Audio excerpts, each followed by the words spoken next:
At my school's college fair, my teacher asked me, "Why are you here? You're not going anywhere." "Oh yeah? Why's that?" I kept writing my email address, trying not to let her see how much her words stung. "Because you're Asian. No school's gonna want you." She said it like she was stating a simple fact about the weather. The UCLA representative's pen stopped moving mid-sentence. She'd been writing down information for another student, but now she was staring at Mrs. Myers with her mouth slightly open. The other kid at the booth, a sophomore just browsing, took a step back like he didn't want to be associated with whatever was about to happen. "No school's going to want me because I'm Asian? Do you hear yourself?" I turned to face her, completely shocked. "I hear myself perfectly fine. Can you even see yourself?" She made a gesture at her eyes, mocking the racist stereotype. How creative. I turned back to the booth, hoping she'd just leave. My hand was shaking as I tried to finish writing my phone number. The pen skipped across the paper, leaving broken digits. The UCLA rep was frozen, like she couldn't believe a teacher would say this at her booth. Behind Mrs. Myers, I could see other students starting to notice the confrontation. Some had their phones out, probably already recording. The college fair was packed with juniors and seniors exploring their options. Tables lined the gym with representatives from schools all over California. Stanford's red banner hung next to UC Davis's blue and gold. The smell of cheap pizza from the concession stand mixed with too much Axe body spray. I'd been looking forward to this for weeks. My parents had both gone to community college, and I wanted to be the first in my family to go to a 4-year university. I had a 4.2 GPA and was president of the robotics club, but apparently none of that mattered to Mrs. Myers. She taught AP Chem and had always seemed to have it out for me. When I got the highest score on the midterm, she accused me of cheating, made me retake it in front of her during lunch while she watched my every move. When I got the same score, she just huffed and said the test must have been too easy. When I won the school's essay contest, she said I must have had help. Probably my tiger parents, she'd muttered just loud enough for me to hear.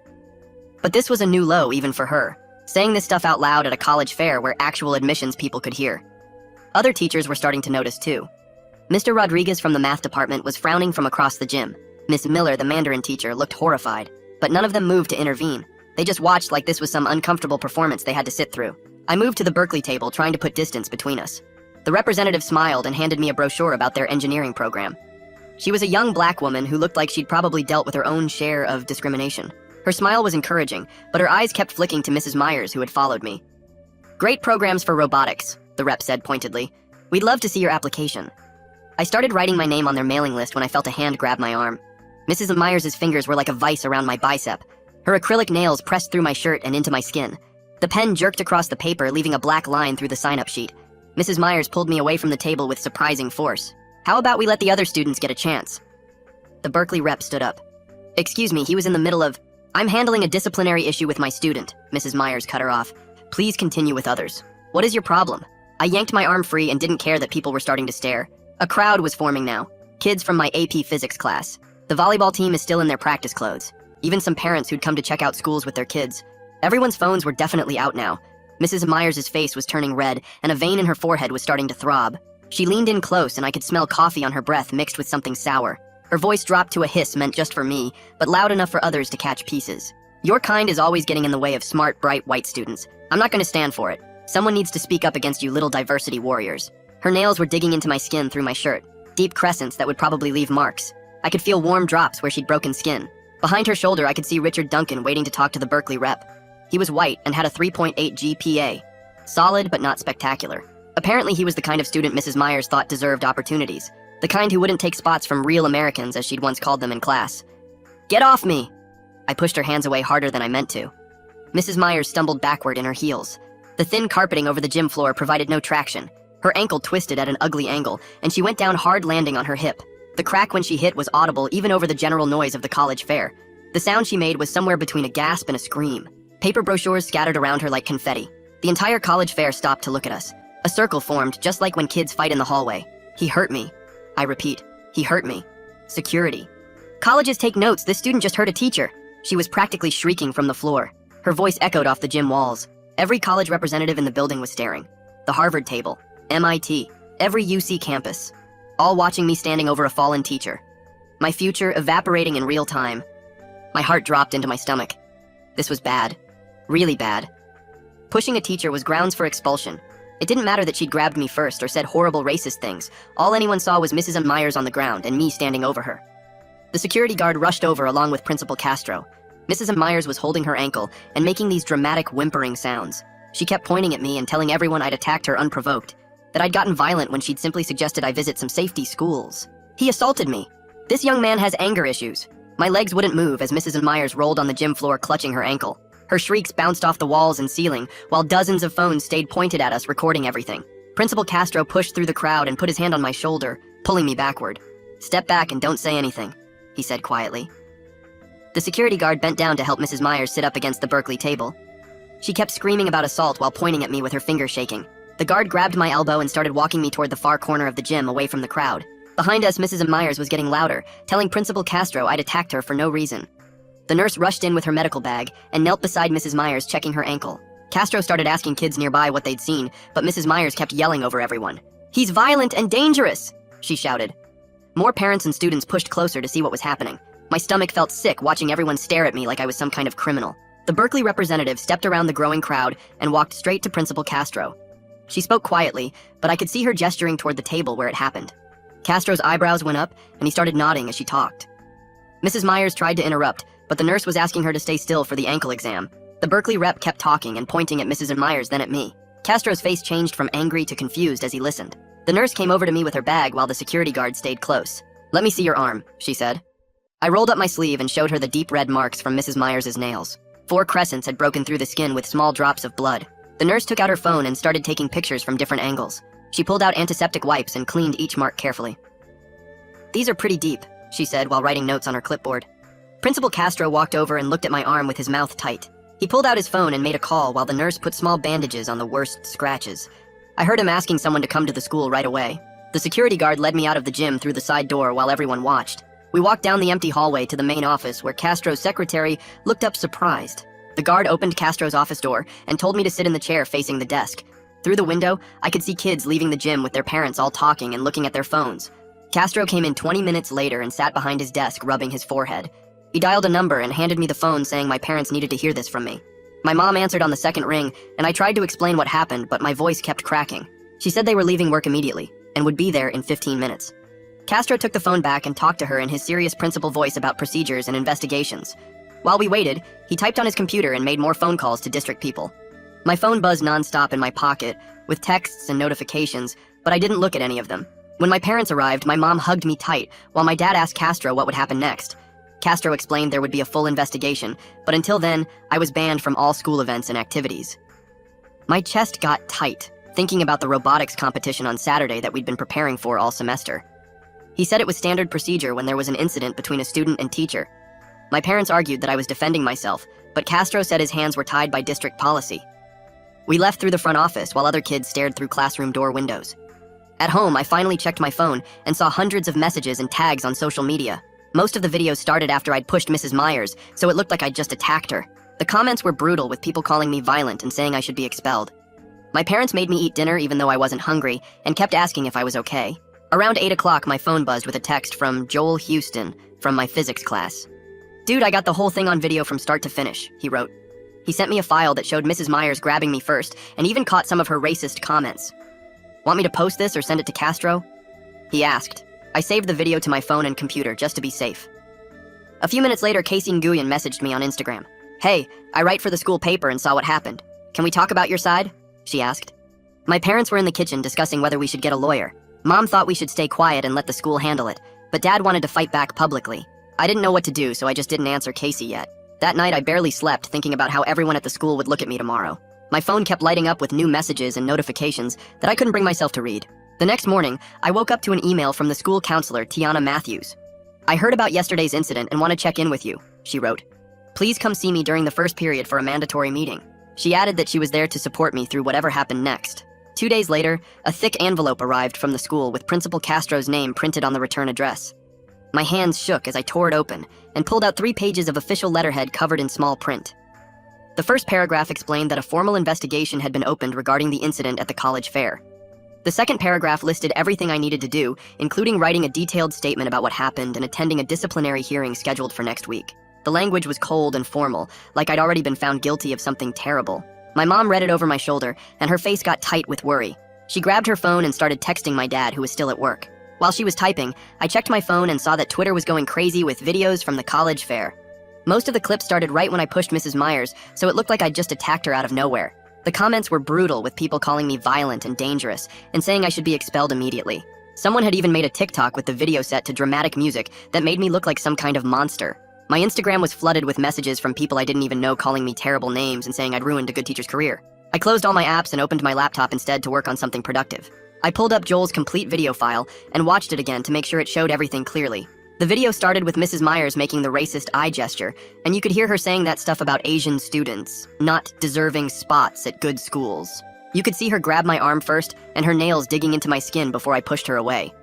I attached the video to an email for Principal Castro, along with the photos the nurse had taken of the nail marks on my arm. Then, I spent 2 hours writing out a timeline of every single incident with Mrs. Myers since the beginning of the school year. The time she accused me of cheating on the midterm and made me retake it during lunch. The comment about tiger parents when I won the essay contest. Every little dig and racist remark she'd made in class. I included dates and which other students were there who might have heard things. My email to Castro ended up being 4 pages long with all the details. The next morning, my phone rang with a number I didn't recognize, but the caller ID said it was from the district office. A woman named Madison Rogers introduced herself as the investigator assigned to my case. Her voice was calm and professional, and she actually seemed to want to hear my side of things, which was different from how Castro had acted. She explained that I had rights during this process, including having a support person present during any meetings and getting copies of all the evidence being reviewed. She asked if I'd be willing to meet with her in person to go over everything, and I agreed to come in the next day. After I hung up, Casey Nguyen texted me again, asking if we could talk. She said she wasn't trying to write some sensational story, but wanted to look into the bigger picture of discrimination at our school. She'd already filed a public records request for any previous complaints about biased behavior from teachers, though she explained that names would be redacted for privacy. She was working on a piece about systemic issues in the district and thought my situation was part of a larger pattern. I told her I'd think about it and get back to her. A week passed with more meetings and paperwork and stress. Then Madison Rogers called me with an update that made me sit down hard on my bed. The investigation team had reviewed all the evidence, including Joel's video, and confirmed that it clearly showed Mrs. Myers making racist gestures and grabbing me first before I defended myself.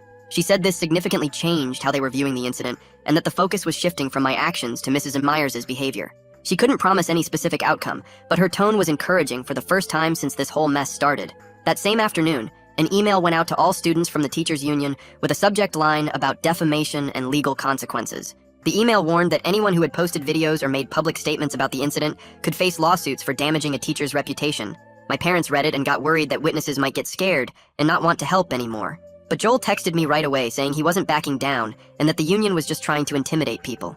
He said the truth was the truth, and he'd already sent copies of his video to multiple people for safekeeping. Later that evening, I got an email that made me actually smile for the first time in days.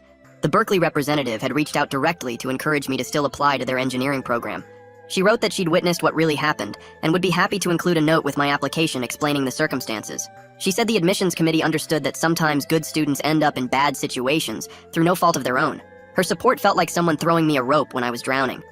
The next day, I had my meeting with Tiana Matthews in her small office next to the main counseling center. She had tissues on her desk and motivational posters on the walls, but she didn't treat me like I was fragile or broken. We spent an hour creating a plan for how I could keep up with my schoolwork while dealing with all this investigation stuff. She helped me understand that none of this was my fault, and that standing up against racism was important, even when it was hard. She gave me worksheets for documenting everything properly, and taught me how to organize all my evidence in a way that would be clear and convincing. That night at dinner, my parents had a big debate about what we should do next. My mom wanted to handle everything quietly through the official channels because she was worried about retaliation if we went public. My dad kept saying that sunshine was the best disinfectant, and that keeping quiet, just let people like Mrs. Myers get away with this stuff. They went back and forth while I pushed my rice around my plate, not really eating. Finally, they asked what I wanted to do, and I told them I just wanted this to be over so I could focus on college applications and robotics, and being a normal senior. That night, my phone started buzzing with notifications from Instagram and Twitter, and even my old Facebook account that I barely used anymore. Anonymous accounts were sending me messages calling me a teacher attacker and saying I was trying to ruin a good woman's career just to get into college. Some messages had slurs and told me to go back where I came from.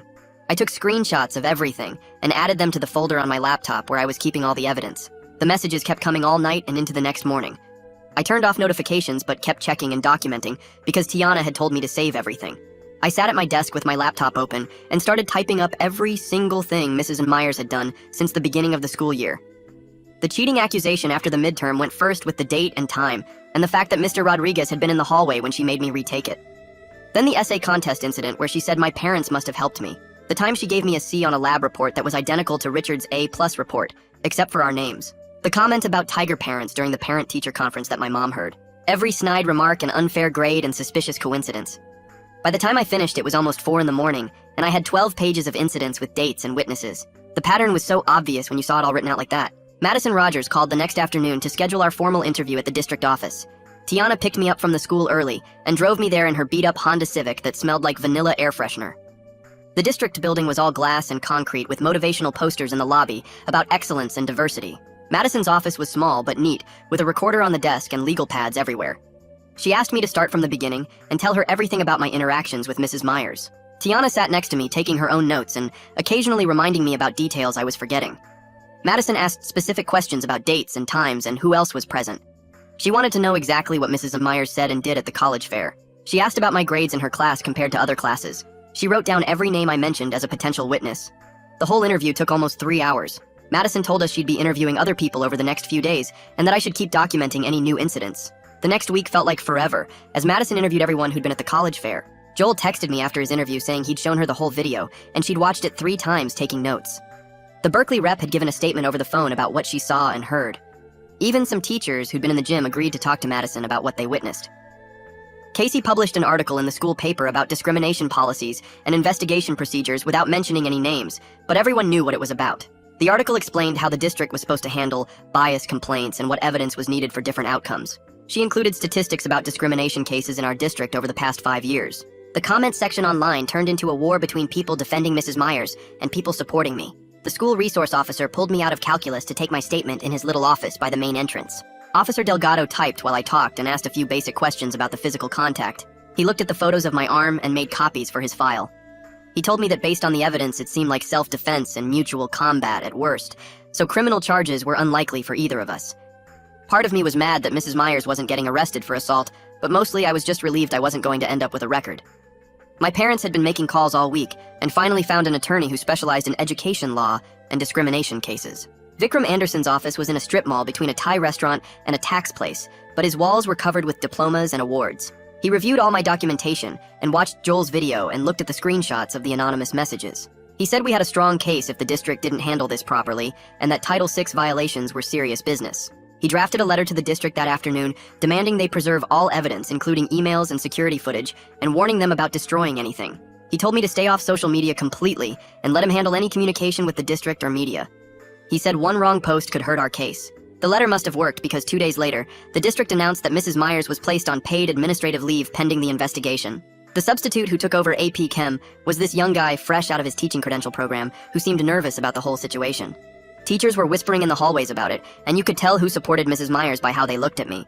Miss Miller smiled at me in the hallway, but Mr. Peterson from the English department turned and walked the other way when he saw me coming. Then another video showed up on the school's anonymous confession page, shot from behind the Stanford table. This angle showed Mrs. Myers' hand wrapped around my arm and her nails digging in before I pushed her away. You could even see the red marks on my skin when she let go. The video had already been shared hundreds of times before lunch, and even some kids who'd been calling me violent started saying maybe there was more to the story. Principal Castro called me into his office the next morning and told me he was lifting my event ban effective immediately. He pushed a paper across his desk, showing that a substitute would be covering AP Chemistry for the rest of the year. My hands shook a little as I signed the acknowledgement form. The robotics competition was this Saturday, and I could actually go now. Walking back into school felt weird with everyone staring and whispering. Some kids nodded at me in support while others turned away. I headed straight to the robotics lab where my teammates were already working on our robot's arm mechanism. They all stopped what they were doing when I walked in. Jake put down his soldering iron and said they never doubted my side of the story. The others gathered around showing me the improvements they'd made to our code while I was banned. We spent the rest of the week preparing with this new energy and focus. Everyone stayed late calibrating sensors and running test programs. That Thursday night, my parents drove me to the district's college information session at the community center. The room was packed with juniors and their families, looking at display boards and collecting brochures. An admissions counselor from UC San Diego was giving a presentation about application requirements. She mentioned that students could include an addendum to explain special circumstances. After her talk, I approached her and briefly explained my situation. She assured me colleges understand context and that documented incidents wouldn't automatically hurt my chances. She gave me her card and told me to email her directly if I needed help. Meanwhile, Casey had been busy with her public records request to the district. She texted me Friday afternoon saying the documents came through. We met at the library where she spread out 3 separate complaint files about Mrs. Myers. One from 2019 where a Latino student said she graded him unfairly. Another from 2021, where a black parent complained about comments she made during conferences. The third from earlier this year, about her telling an Indian student they should consider trade school instead. None of the complaints were sustained, and all 3 families eventually transferred to different schools. The pattern was obvious, but the district had protected her each time. The school board meeting that Tuesday was standing room only. Community members signed up for public comment with strong opinions on both sides. I sat in the back row between my parents trying to stay invisible. A white woman said Mrs. Myers was an excellent teacher being unfairly targeted. An Asian dad said the district needed to address its racism problem. A black mom demanded accountability for all the previous complaints. The board members just sat there taking notes without responding. Our community was completely divided, and it showed. After the meeting, Casey introduced me to someone she'd contacted through her journalism connections. He was an alumnus from 2015 who dealt with a discriminatory coach and now worked as a civil rights attorney in Sacramento. We met at a coffee shop where he helped me refine my written statement over 2 hours. He explained what details mattered legally and what could hurt my case. He rewrote sections to be more precise and factual without emotional language. The district scheduled a mediation session for the following Monday at their administrative building. Vikram met us there along with Mrs. Myers and her union lawyer. She sat across from me in a gray suit looking straight ahead. Her lawyer claimed she was just maintaining high academic standards for all students. He said her comments were taken out of context and that she never showed bias. The mediator tried to find middle ground, but Mrs. Myers wouldn't even acknowledge what she'd said. The meeting ended after 90 minutes with no resolution. Vikram wasn't surprised and told me not to let it break my spirit. That afternoon, he filed a formal hostile environment complaint with the district, demanding they create a safety plan for me. He included all the video evidence and witness statements showing the pattern of discrimination. He told them they couldn't sweep this under the rug or make me the problem. The district had 5 days to respond with concrete steps to ensure my safety at the school. Vikram also started preparing our Title VI complaint for the Office for Civil Rights. He warned me these federal investigations take months or even years to complete. We filed it that Friday with dozens of pages of documentation. Justice was going to be a marathon, not a sprint. Saturday morning arrived with perfect weather for the robotics competition at the convention center. Our team loaded the robot into Jake's dad's van and drove down together. The venue was huge with teams from all over the state setting up in their pit areas. We had 6 qualifying matches to prove ourselves for the elimination rounds. Our robot performed better than it ever had in practice. The arm mechanism worked perfectly, and our autonomous program scored maximum points. We made it to semifinals where we faced the defending champions. The match was close, but we lost by just 12 points. Still, we'd earned second place overall out of 48 teams. My teammates made sure I was in every celebration photo and team picture. For those few hours, I remembered what it felt like to just be a normal student. Again. Not the kid who pushed a teacher or the center of a discrimination case, just a robotics team member celebrating with my friends. Monday morning, I walked to my locker feeling pretty good about the weekend competition. The hallway was busy with kids rushing to first period. I spun my combination lock and pulled the door open. A folded piece of paper fell out and landed at my feet. I picked it up and unfolded it carefully. Someone had written a racial slur in black marker across the middle of the page. My hands started shaking as I stared at the ugly word. I looked around to see if anyone was watching, but everyone was just going about their normal morning. I took out my phone and snapped 3 pictures from different angles. The handwriting looked rushed and angry, with the marker pressing hard into the paper. I folded it back up and walked straight to Tiana's office. She was at her desk typing on her computer when I knocked. I showed her the note and watched her face go from confused to angry to worried in about 2 seconds. She took photos with her own phone and then put the note in a plastic bag from her desk drawer. We sat down and filled out a bias incident report together, adding every detail we could remember.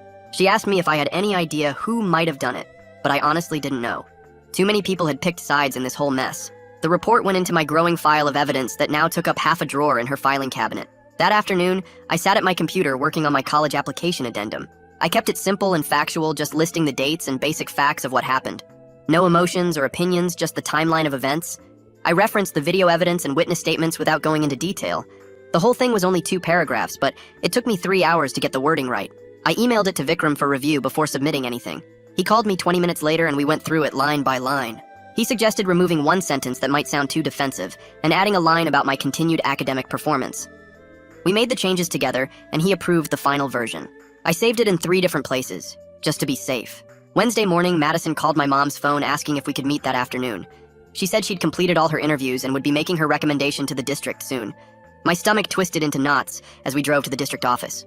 Madison met us in the same conference room where this whole investigation started. She had a thick folder on the table but kept it closed while she talked. She explained that she'd interviewed 23 people, including students, teachers, and the college reps. She'd reviewed all the video evidence and documentation we'd provided. Her tone was professional, but I caught something in her eyes that made me think things were going in my favor. She couldn't tell us her exact recommendation yet, but said the evidence was very clear about what happened. The waiting was killing me, but at least it sounded like someone finally believed me. 2 days later, the district scheduled a fact-finding meeting for the following Tuesday. The email said all evidence would be reviewed with attorneys present from both sides. My parents hired Vikram to represent me officially at the meeting. We spent the weekend preparing, going over every piece of evidence, and practicing potential questions. Vikram created a timeline on poster board showing every incident with Mrs. Myers dating back to September. He organized witness statements in a binder with tabs for easy reference. The meeting was held in the district boardroom with a long table and uncomfortable chairs. Mrs. Myers sat on one side with her union lawyer, and I sat on the other with Vikram and my parents. Madison presented her findings to a panel of 3 district administrators. She went through everything systematically, starting with Mrs. Myers' history of complaints against her. Then she showed the videos from multiple angles, clearly showing Mrs. Myers grabbing me first. She read witness statements from the Berkeley rep and other students who heard the racist comments. Vikram stood up and walked the panel through our evidence piece by piece. He showed the photos of my arm with the nail marks and broken skin. He presented the pattern of discrimination with specific examples and dates. He explained how my push was a defensive reaction to being physically assaulted by a teacher. The union lawyer tried to argue that I used excessive force, but Vikram shut that down quickly. He pointed out that Mrs. Myers outweighed me by at least 40 pounds and had grabbed me hard enough to break skin. He showed frame-by-frame video, proving I only pushed her hands away, not her body directly. The panel asked questions for another hour before calling a recess. We waited in the hallway while they deliberated behind closed doors. My dad paced back and forth while my mom held my hand. Vikram stayed calm, reviewing his notes and preparing for whatever came next. After 90 minutes, they called us back in. The lead administrator read from a prepared statement saying the district found my push was defensive and justified given the circumstances. They were officially withdrawing any disciplinary action against me, effective immediately. Relief washed over me so hard I almost started crying right there in the boardroom.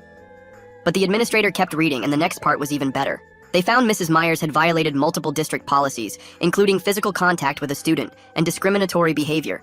They recommended mandatory bias training and formal disciplinary action to be determined by the superintendent. The union lawyer immediately said they would appeal, but at least there was finally some accountability. The news spread through school and the community within hours. Some kids came up to me in the hallway apologizing for believing Mrs. Myers' version. Others walked past me muttering about how I'd ruined a good teacher's career. Parents argued about it on the school Facebook page, with some saying justice was served and others claiming the district caved to political correctness. I learned pretty quick that documented evidence doesn't change some people's minds. They'd already decided what they wanted to believe, and nothing would convince them otherwise. A week later, the police called to say they were closing their investigation without filing charges against either of us.